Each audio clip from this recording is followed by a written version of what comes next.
Alhamdulillahi Rabbil Alameen wassalatu wassalamu ala Sayyidina Muhammad wa alihi wa sahbihi ajma'een. Allahumma allimna ma yanfa'una wanfa'na bima 'allamtana wa zidna ilman wa 'amalan ya Rabbil Alameen, amma ba'd. So we're going through, and we've been going through, this book here by Sheikh Mikaeel Smith. It's called When Hearing Becomes Listening. And we are literally on the last few pages of the book. We've explored a lot. This is the 18th session, and we've explored quite a bit. Last week, we began exploring the levels of listening according to a great scholar of our tradition, Ibn al-Qayyim al-Jawziyya rahimahullah. We covered the first two levels. He mentioned that there are three levels of listening. The first is where you just hear with your ears. You only hear the words. You don't really understand or process the meanings. The second is when you listen and you're able to understand what's being said, yet it doesn't move you to action. It doesn't move you to respond. And the third level remains to be explored, and that's what we hope to, inshallah, begin with tonight. Listening to respond. Imam Ibn al-Qayyim, he mentions that responding to a message means that you're giving observable feedback to the speaker and assuring them that you're completely attentive. So there's two things here. When we listen to something, oftentimes there's an action being demanded of us. So, classic example, if you listen to your parents say something to you, oftentimes they're trying to get you to take out the trash, right? They're not just telling you the words for the sake of mentioning the words. They're hoping that you're going to respond through your actions. Even in religious discourse, when we recite the Quran, the purpose of reciting the words of the Quran is not to recite the words. There is reward in reading the words. But the goal is greater. The goal is for the words of the Quran to transform us, to make us different people, to make us see the world and life differently, to improve us as human beings. And that would be responding to the words of the Quran. But in order to do that, we have to be able to listen. We have to first be able to listen enough that we can pay attention to the words. Then we have to understand the meanings of those words. And then we have to understand that the meanings demand certain behaviors and responses from us. And we have to be ready to move and respond.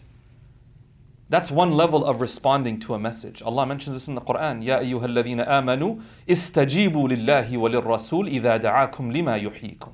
Allah tells us in the Quran, O believers, respond to Allah and His Messenger when they call you and when they invite you to that in which lies your life. And that's a whole other discussion, but that expression is very interesting. Allah says, respond to Allah and His Messenger when they invite you to that which will give you life. Which is strange because, last time I checked, we're all alive. Every one of us is alive. So what is Allah referring to when He says, Allah and His Messenger invite you to that which will give you life? And if I were to briefly just kind of reflect on that, what is life without purpose? What is a life lived without purpose? It's hard to say. It's just living. Right? It's a person who's alive, going through motions, maybe experiencing and enjoying momentary pleasures, maybe. So you have a really good meal at a restaurant, and then it's over. You have a really good moment with another human being, and it's over. You feel really good when you buy something new, and then that feeling's gone. You go on vacation, and you love it until you have to come back. That's life. That's life. Is nothing in this life is not permanent, nor are the pleasures of this life permanent. And there's a difference between the pleasure we might experience from these moments and fulfillment. There's a difference. And I think anyone who's ever done a really meaningful act, they don't describe it as mere pleasure. Like, you don't just feel good in the moment. It's like even days and weeks and months later, you reflect and go, I'm really glad I did that. Like, that was really nice. It's a different description we use. If you were able to be there for someone in their tough moments, you look back and you go, that was time well spent. I'm glad I was able to be there. Even if in the moment, it wasn't even enjoyable. Even if in the moment, you didn't really enjoy it because it was mad uncomfortable because, someone passed away and you're there trying to support your friend and they're crying and you're kind of feeling like, I don't know what to say to make them stop crying, right? And you're just feeling really uncomfortable. But hey, down the line, they tell you, you know what? Hey, I really appreciate you were there for me. And you go like, wow, my presence made a difference. That's fulfillment. That's why, subhanAllah, one of the interesting facts or experiences of life rather, is we often receive so much from giving. When we look to receive, we're looking for someone to give us. But we fail to recognize that in giving we receive. Ask anyone who does any type of counseling. They'll tell their clients that, I'm honored you would share this with me. And I'm honored to walk this path with you as you attempt to overcome what you're going through. And they mean it. They mean it because they receive so much fulfillment and meaning in their own lives through being there for others. Just reflect on that. So, Allah says, what Allah and His Messenger are inviting us towards will give us life. This religion is not here to kill off all pleasure and enjoyment in life. Actually, no. In its true spirit, it'll really make every moment meaningful. Right? And there's just so much we could talk about there, but I don't want to get sidetracked. So a more immediate level of responding to someone's words is to, in the moment, respond to what they're saying to you, to the words and the message that they're saying to you. So you give them observable feedback, is what the author says. And so here's a few things he mentions. Number one is prompting, which means using moments of silence. When someone says something and you just stay silent, but you're focused. It's not silence where you're kind of like, yeah. Like then it's very obvious you're not paying attention, but you're fully locked in. And you're just waiting for them to share more. You're creating that space for them to open up more. They know that you're still receptive. Or you might say something like, oh, that sounds painful. Sounds difficult. And you might say like, dude, that just sounds like therapy. But a lot of times that's what the listening techniques of therapists are. They're just good listeners. That's what they're trained to do. That's what they're meant to be able to do. And if we can apply that in our own lives, it will drastically, I tell you, transform your interactions with people. Suddenly you'll become, almost guaranteed, you'll become that person that people want to come to and talk to. And it's weird because you're like, I don't know what to say. And honestly, for a lot of people, they don't need you to say anything. They just need you to hear them. And let them know that they're not going crazy. Like, no, your concern's valid. Your pain, that's real. Number two, questioning. This doesn't mean an interview or an interrogation where you ask 100 questions to show you're interested, because then it's annoying for the other person. Because they're like, I'm just trying to tell you something, man. You keep asking questions. No, but like leading questions. So someone says, today was a really rough day. And you go, oh, how so? Do you want to tell me more about that? And it just opens the door that I'm interested. I want to know. Because if you just say, oh, that's interesting, they might be like, oh, doesn't seem like they want to hear anymore. But when you actively ask and say, hey, do you want to tell me? Do you want to talk about it? You want to tell me more about that? And they're like, yes, I do. I've been dying to. And I just wanted to see if you actually were interested. And so asking questions. And it also shows that you're paying attention. If you say, hey, earlier you mentioned this. And I've been thinking about that. Like, what did you mean by that? And they're like, oh, wow, this person's like been noting what I've been saying, thinking about it, and now they're just seeking further clarification. That's why it's one of the greatest signs, I think, of honoring someone to ask them what they mean. I know sometimes we get frustrated because you should know what I mean. But if someone says to you, hey, what do you mean by that? It can be frustrating, right? Because we just want to be understood. But subhanAllah, the fact that they're asking the question means they find what you're saying so important that they don't want to risk misunderstanding it. So they're actually admitting their ignorance, saying, I actually don't know what you mean. Can you help me understand that better? And as frustrating as that can be, where you're like, okay, like I thought it's obvious, but okay, here, I'll tell you what it is, right? But if we can look at it from a different lens that no, this person's not just not paying attention. No, actually, they desperately want to understand what I want or what I'm trying to say. So asking these types of questions is a sign of honoring the person. And if someone asks us that question, hopefully we can interpret it in that light. Lastly, paraphrasing. This is like reflecting back to someone what they say. So someone will say like, this person really, really disrespected me, man. I can't believe they said that. Now, some of us can become the naive cheerleader who's like, yeah, like they shouldn't have said that, right? And that's not always helpful. That's not always helpful because sometimes we need to prompt self-reflection. Sometimes we need to prompt self-reflection. Not to say that you don't agree or you think they're wrong, but to say, maybe you could think a little bit deeper about that. So you could say something like, sounds like you felt really disrespected. Like, yeah, like I really felt that, and you're just reflecting back to them. And you might say, what's the point? I thought in a conversation everyone contributes something. You didn't contribute nothing, you just reflected back to them.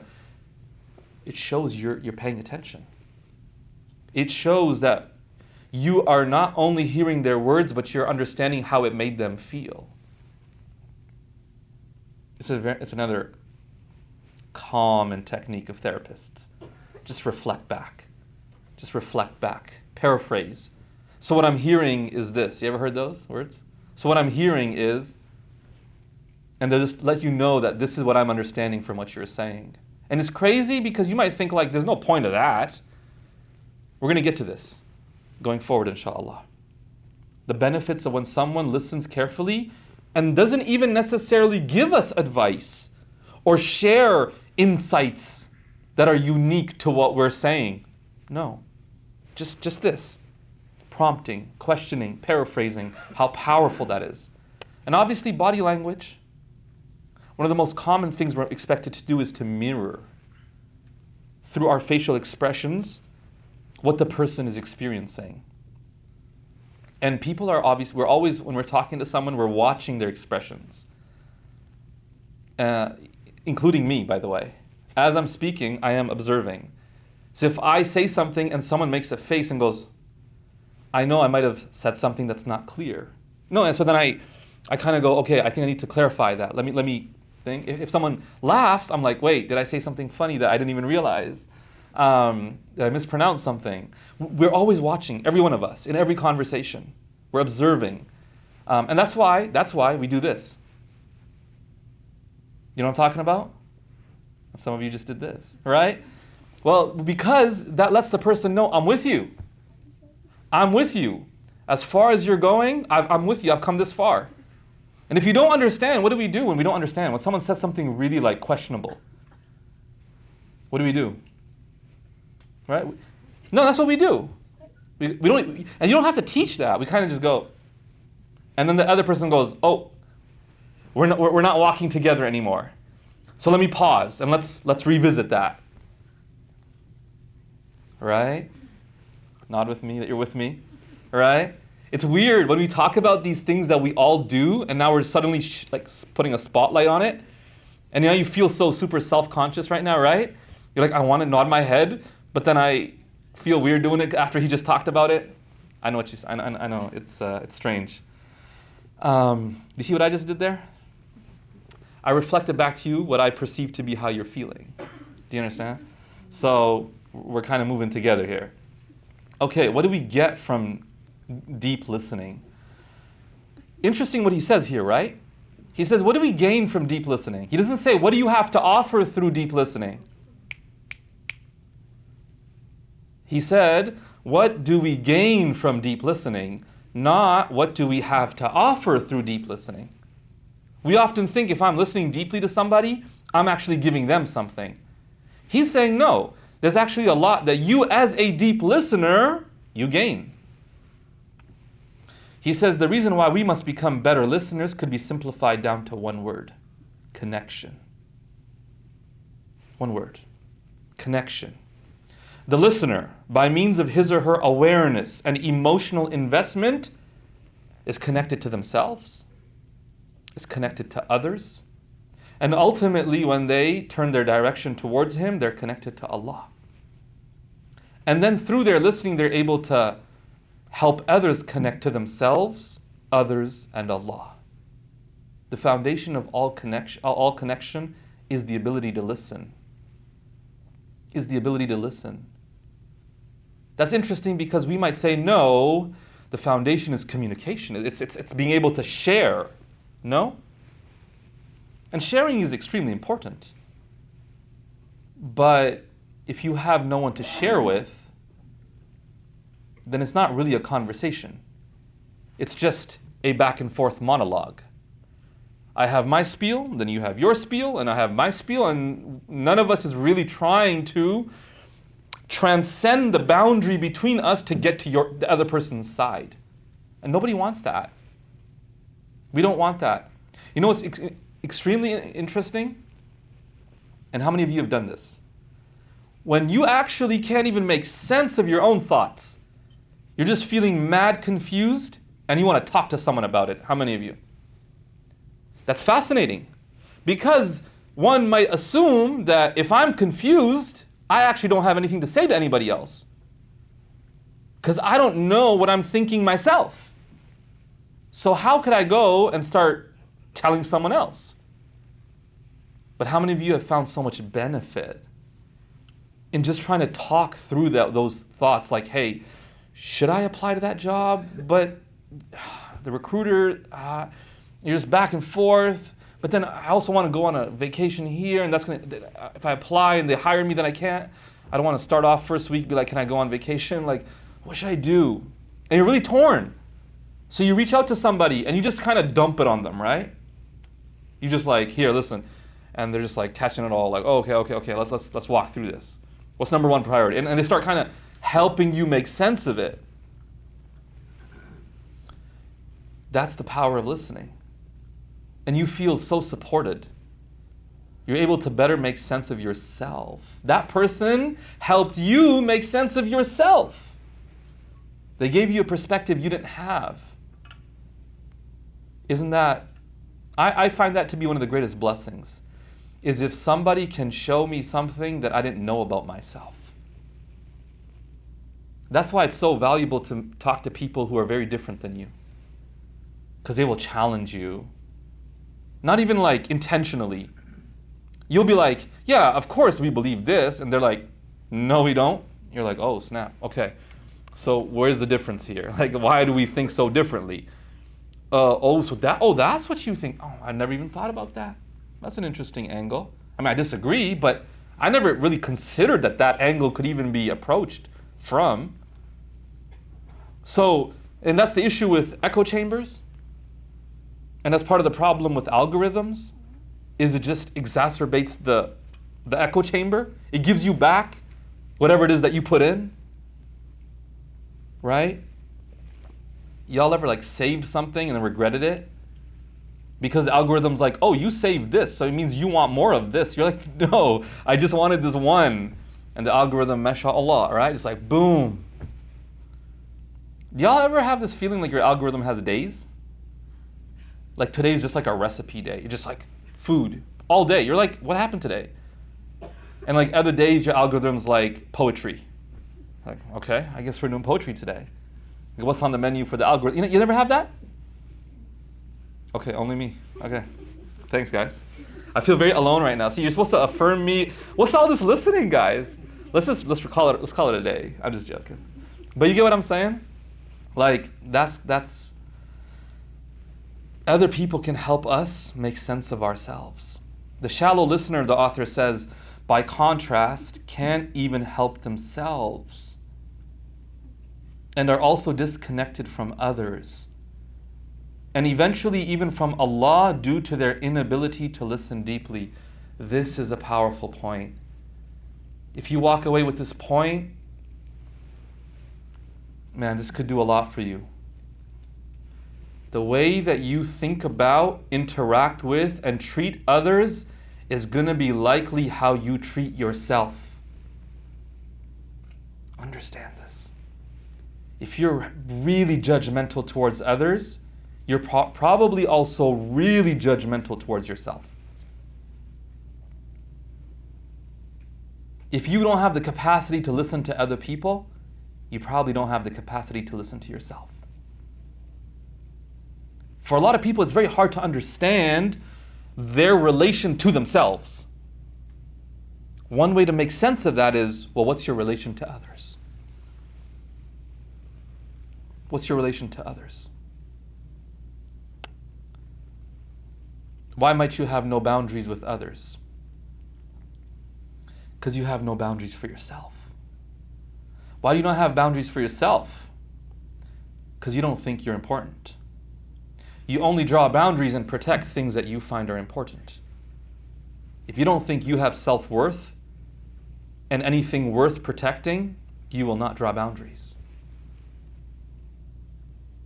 But you can identify that through your interactions with others. If you're not able to identify it merely by self-reflection. If you can't do it merely through self-reflection, because that's very hard for people who are not used to it.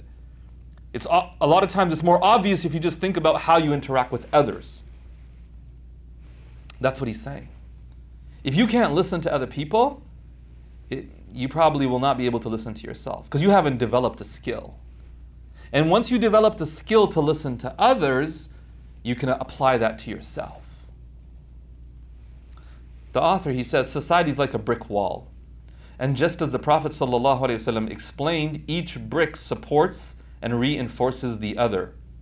Hurt people, while healed people, heal people.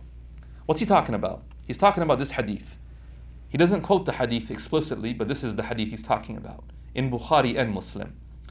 Abu Musa radiyallahu anhu, he narrates from the Prophet sallallahu alaihi wasallam that he said, "Innal mu'mina lil mu'mini kal bunyan." The believers are like bricks of a building. Yashuddu ba'duhu ba'dan. Each part strengthening the other. And then the Prophet sallallahu alaihi wasallam shabbaka asabi'ahu aw bayna asabi'i. He clasped his fingers together like this. How each finger supports the other, one on top of the other. So what's he explaining here? He explains how, imagine you have bricks that are broken into pieces.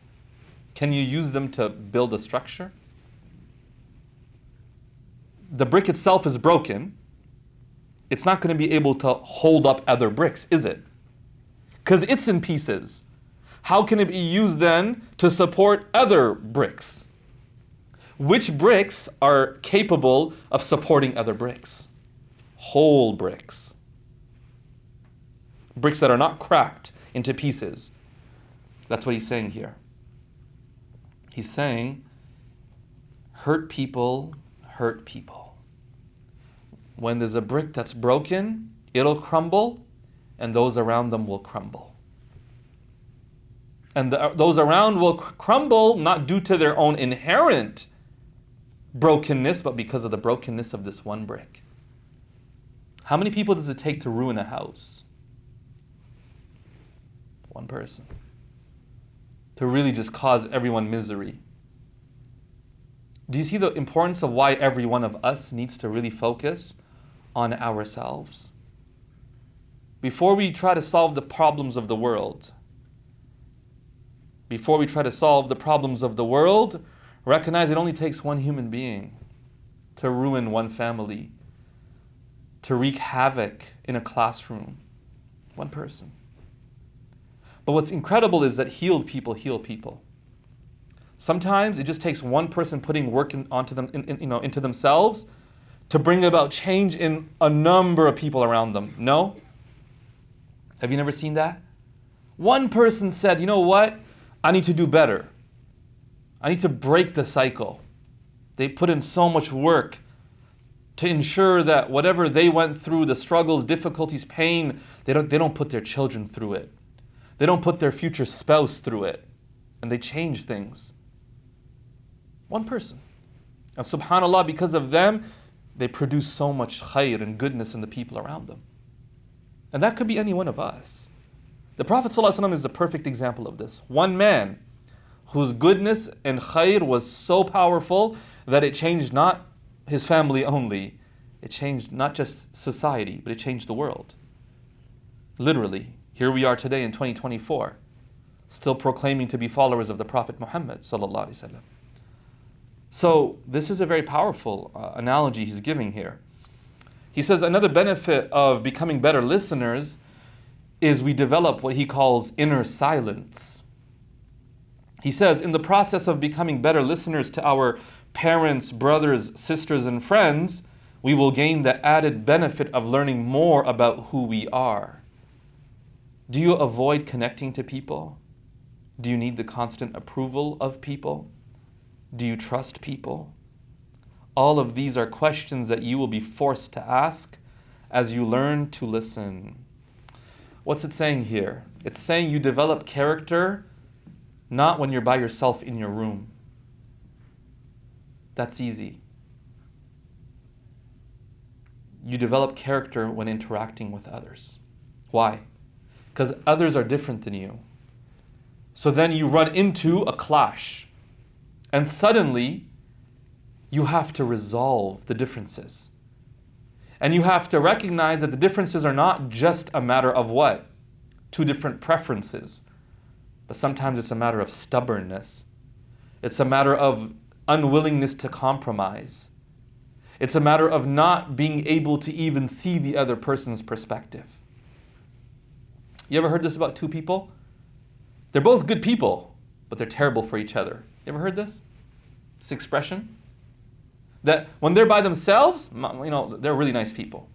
But you get them in a room and they just start yelling and they're fighting and it's just problems. Why does that happen? Because being alone is not hard to be nice to yourself or just do what you want, because that's all you do. You're by yourself in your room. You want to turn on the lights, you turn on the lights. You want to turn on the fan, you turn on the fan. You want to lie down, you lie down. There's nobody that would challenge you. But suddenly you put someone else in that room with you, hey, you're taking up too much space on the bed.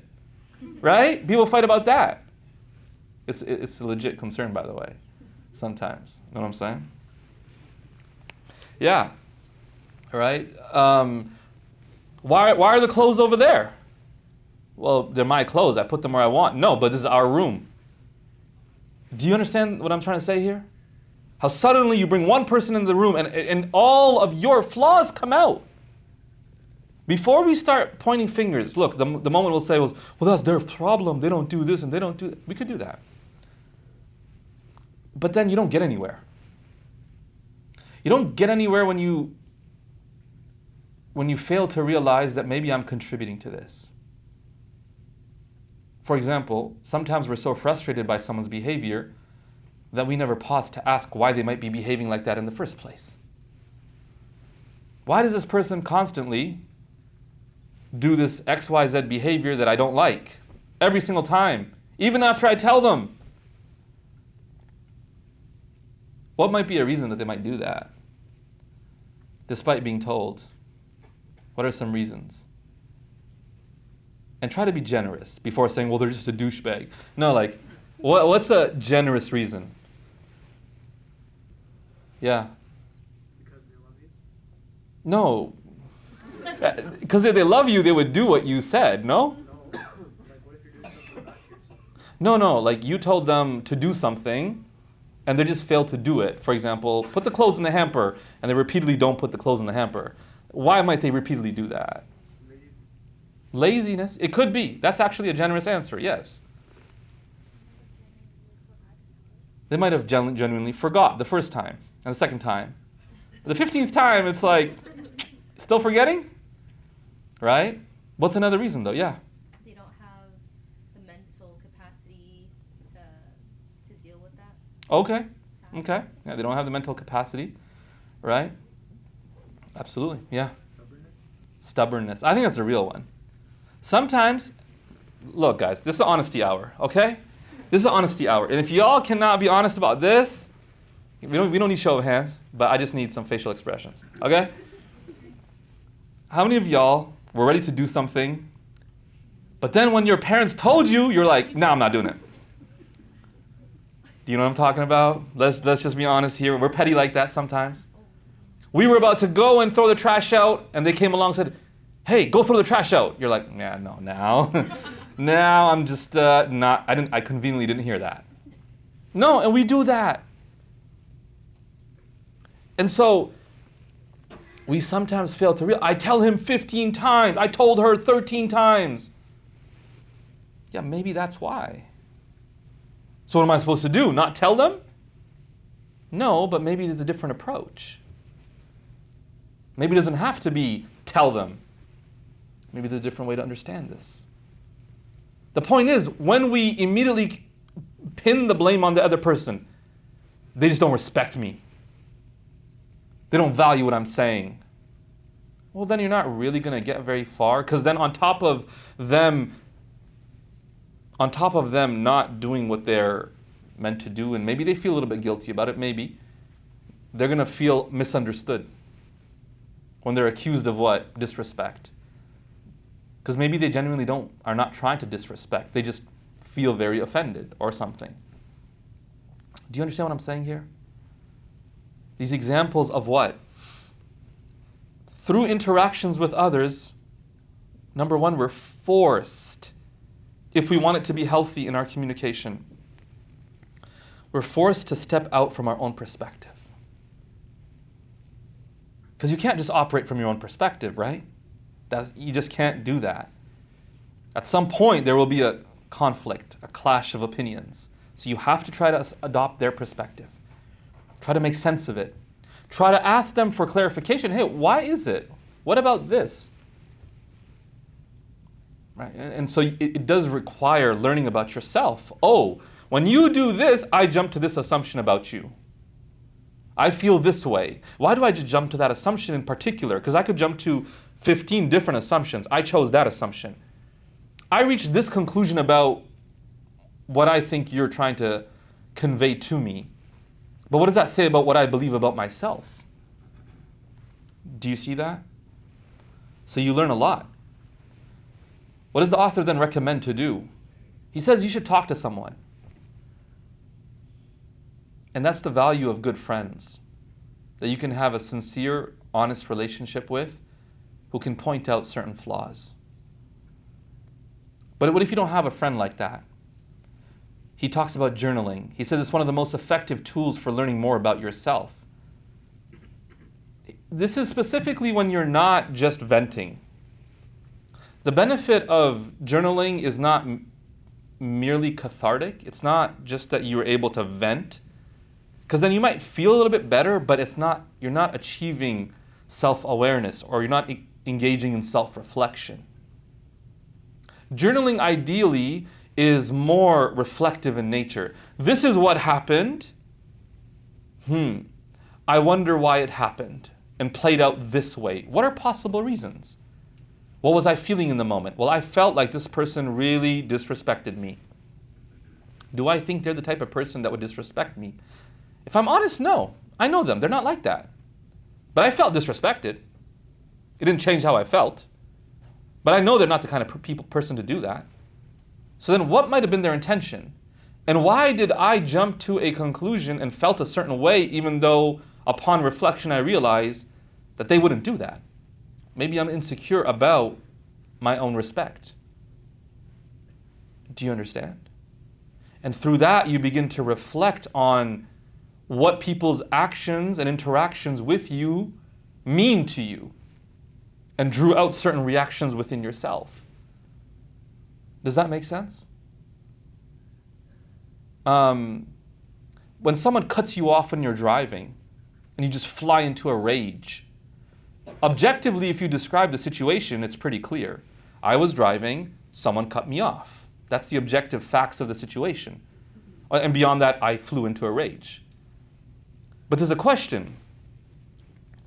Okay, we know that you flew into a rage, which means you felt that a certain boundary was crossed, because that's what anger is. Anger, it really comes out when you feel a boundary's been crossed. What boundary did that person cross when they cut you off? Because there are people who get cut off and don't get angry. There are people like that.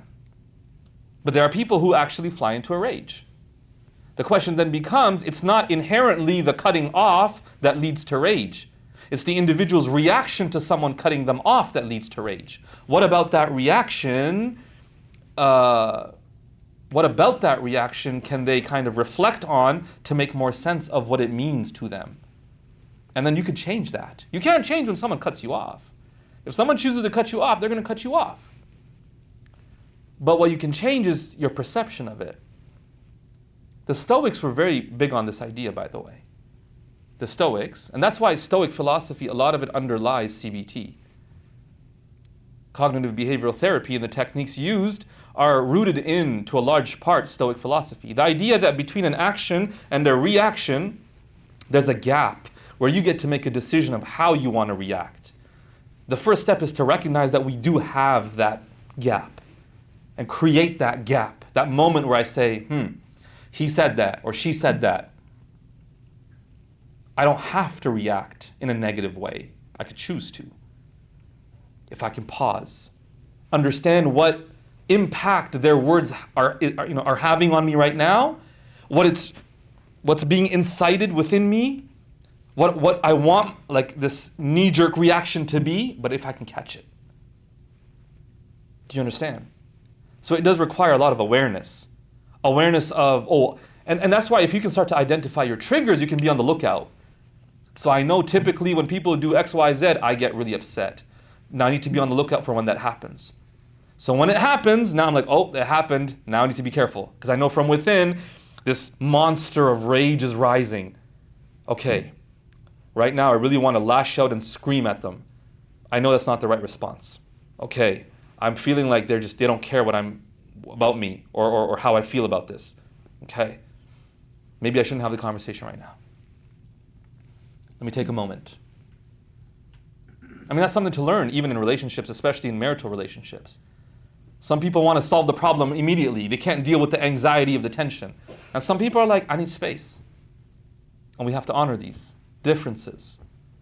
Anyways, so when you write about yourself, you're engaging in metacognitive thinking. You're thinking about your thoughts. That's a uniquely human ability to think about your thoughts. Right? That's higher order thinking. You're not just thinking, but you're thinking about your thoughts and the thought patterns you have and the connection between your thoughts and your emotions and then your behaviors and how that's all rooted in core beliefs. Do you understand? So how does a journal substitute for a close friend? The author says a journal doesn't judge. Just like a good, close friend who's a good listener doesn't judge. Its empty pages seem to ask you for more information. You know how that friend, the confidant who just kind of gives you silence and waits for you to explain further. That's kind of what the page does, right? You're writing and there's more space to share more, to write more. We know that the journal won't disclose the secrets that we tell it. A good friend won't do that either. It just listens to us. The journal's patient. Right? You don't get like a message from the journal like, hurry up. right? Take your time. Friends do that, right? Your friends are like, get to the point, right? Like, tell me the story. I want to know what happened. But a good listener doesn't do that.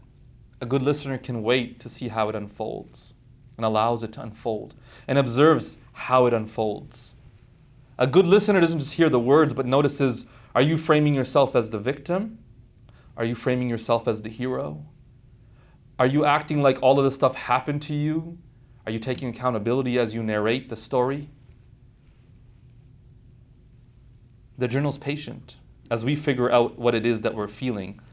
One of the unique things that a close friend can do, though, the author points out is it can ask questions.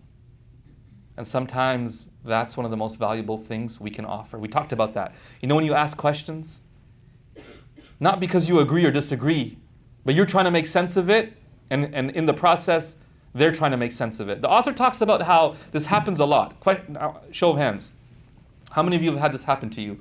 You're sharing something,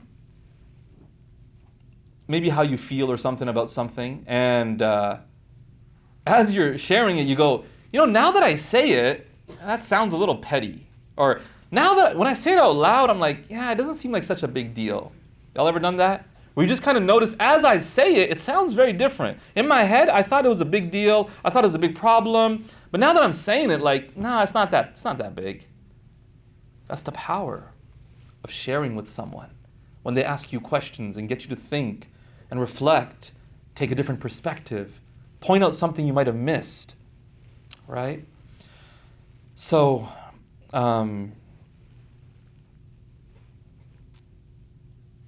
these are the benefits. This is the last slide we'll look at for today. The author says the verbal articulation of our inner thoughts is sometimes enough for us to see the flaws in our thinking. Sometimes just saying it is enough for you to understand your mistakes. And this change in thinking is critical to behavior modification. Deep listeners are special because they help the person whom they're listening to work through their problems. Unfortunately, if we don't have people around us who are willing to listen deeply, we may never have the opportunity to hear ourselves. So we all appreciate deep listeners. Somebody has to do the deep listening. And that'll have to be us. A lot of us can't afford therapy, man. So we need each other to be better listeners. Do you know what I'm saying? Just so that someone can be there for us. There's something in the psychology literature that's called paraprofessionals. These are people who are not professionals, but they kind of stand in for professionals when professionals are not accessible. You ever have a friend, or maybe you have that friend in the friend group who is the therapist? You know what I'm talking about? That person who's just a really good listener. Everyone seems to go to them with their problems. Right? Barbers tend to be paraprofessional therapists, man. Right? They do magic, man, I tell you, mashallah. Them and anyone in the service industry at some level. And people become very attached. It's not, they might disguise it as, I'm really attached to the haircutting. No, they're attached to coming by and talking. Whether that's, someone who cuts hair, that's somebody who are some other people like that? Personal trainers, oh man. Right? Personal trainers, beautiful. Who else? What other professions are just, mashallah, like? Nail salons, right? Subhanallah. Yeah. People, it's so interesting how people get so attached because they're looking for someone to just listen to them. They're just looking for someone to listen. So we need that in our society more, to be better listeners. Obviously for our own personal relationships, but also for the society at large. And that's why we've been going through this book, in the hopes that as a community, we can learn to be better listeners for one another and thereby strengthen the bonds of connection between us. And so inshallah, next week we will complete our study of the book. It'll be the last session of studying this book, and hopefully you'll be able to join us. May Allah subhanahu wa ta'ala accept from all of us May He grant us the ability to become better listeners to others and ultimately to ourselves. Ameen ya Rabbil Alameen. Wa sallallahu wa sallam wa barak ala Sayyidina Muhammad wa alihi wa sahbihi ajma'een. Walhamdulillahi Rabbil